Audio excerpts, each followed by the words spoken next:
arriving for this summit here, which is really to tackle the issue of homelessness. Good morning, Madam Mayor. Tina Ezening with KCAL News Live. May I just stop you and ask you, what is it that you are hoping to achieve from this summit? Well, I think just increasing the awareness and giving people an update as to where we are.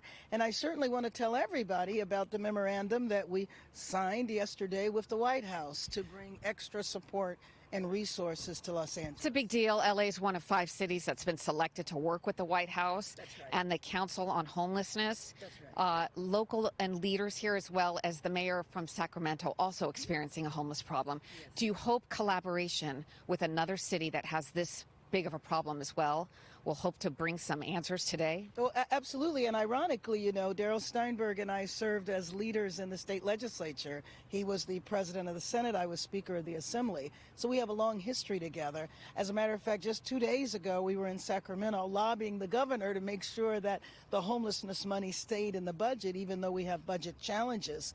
And so I look forward to our dialogue. I have a lot to learn from Sacramento.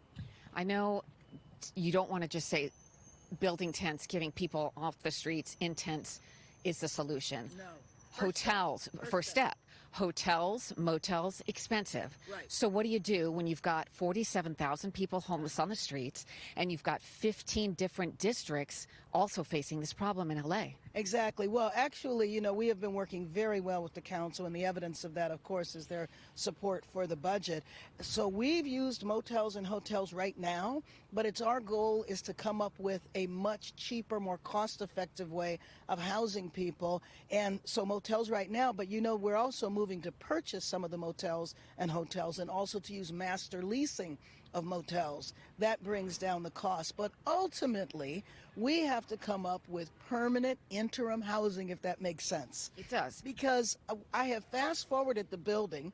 I signed an executive directive on my second or third day that cut the bureaucracy, cut the red tape so that we can get housing built faster. But even if you build it as fast as possible, it still takes months. And so we need money for months and money. But the other thing is that the governor promised to send us 500 units of interim housing. So that's the other thing we were in Sacramento talking to him about. We want him to hold that promise. And that might be a version of tiny homes, but not the ones that you see now. We would like to have tiny homes, but with bathrooms. Timeline, hopefully by fall. Okay. A lot of people might say 25% reduction in homelessness in 2 years, Madam Mayor, is a lofty goal. Is it feasible? Is it doable, honestly? Well, now, the 25% reduction was for the United States. What we convinced the Biden administration of is that if you have a super hyper focus on Los Angeles, you can actually really impact your national goal. I do think it's possible. Given the state of our situation, we have to do it. In 2026, we're going to have the World Cup here. The world is coming to Los Angeles. We cannot have 47,000 people on our streets. No, and you've got business leaders who are saying we can't do business. Homeless is a problem, you know.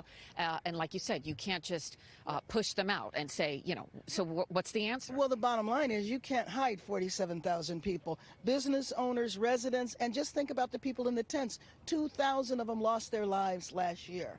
So everybody is impacted. This is the way Los Angeles experiences homelessness, and it's by tents, which is why that's my primary focus. But at the same time, I'm expediting the building. And lastly, for critics that say nothing has been done, not enough, you say what? I agree not enough has been done, but to say nothing has been done, that's absolutely wrong. It is my hope that we can get to scale. That's our biggest problem. People are working on this issue. People are getting housed, but we have challenges with getting to scale because the population is so large. But here's another problem. I'm worried about an increase in homelessness because of the COVID protections going away, because of the eviction moratorium going away. So we have to do all of that. There has to be a comprehensive approach. I know you're here today to get that comprehensive approach. Thank you for letting me stop you live on KCAL News this morning. I do wish you well at the conference here today. Thank you very much.